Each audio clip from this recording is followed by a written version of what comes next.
So this video is going to be about police detentions. Specifically, what is a detention, what police need to detain you, and then also what you can do if you're detained. So first off, what is a detention? And a detention is where you're being held by a police officer, you're not free to leave, but you haven't been arrested yet. And typically this is when they're doing an investigation.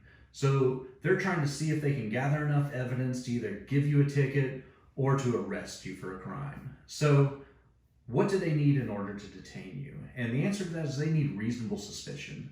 And reasonable suspicion requires a couple different things. And the first thing is there has to be a law that makes something a crime. So you can't be detained for something that is not a crime. So you have to have a crime.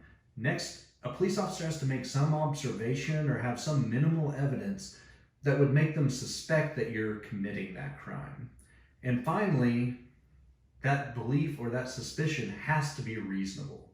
So the easiest way to look at that is through some examples. So if you're driving down the road and you're speeding and you pass a police officer, they see you, they see that you're speeding, it would be reasonable for them to suspect you of speeding if you're going 10 over, and they could pull you over, detain you, investigate, determine if they're going to give you a ticket or if they're going to release you.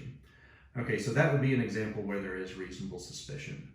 Another one might be, you are climbing out a window in a house and you're carrying a TV off. Well, that's pretty suspicious. Most people don't do that.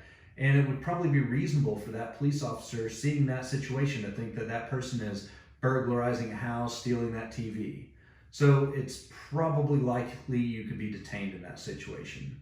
However, you can contrast that to something else, like if you had been carrying that TV and you walked out your front door.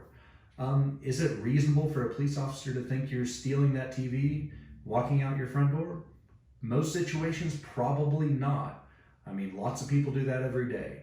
So those are just some examples of reasonable suspicion. So next, what should you do if you are being detained?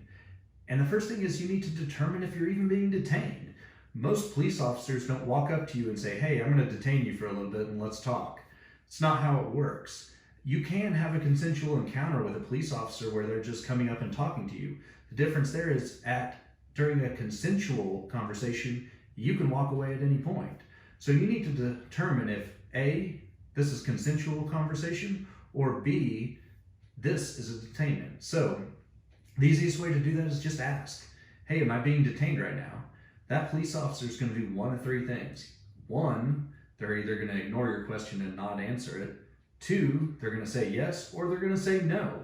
So let's go through those. So if you're having a conversation and you sit there and you're thinking, hey, it sounds like they might be trying to investigate a crime, and me specifically, then you need to ask, hey, am I being detained? If that police officer ignores that, then just ask again until you get that answer.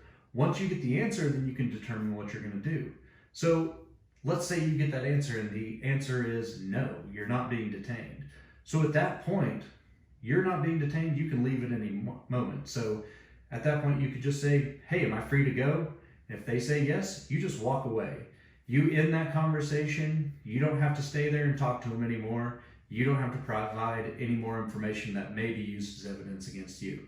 So finally, the last one is if they say yes. So if a police officer says yes, that you're being detained, then that means they're investigating a crime and that they think you are the person committing that crime. So the next thing that you should probably do is you should probably invoke and remain silent at that point. There's typically very little you can say to a police officer during an investigation that's going to be beneficial for you. They use defendants that are talking, and they use all of that information they gather against you. So at that point, you probably need to invoke. We will go into more detail on when to invoke and what that means in some other videos. Also, we're going to go into more specific things like when you have to give ID and things like that. So I hope this first video is helpful and it's going to kind of give you a little bit of information about what you do when you're confronted with a police officer. And I hope that you follow the rest of our videos. Thank you.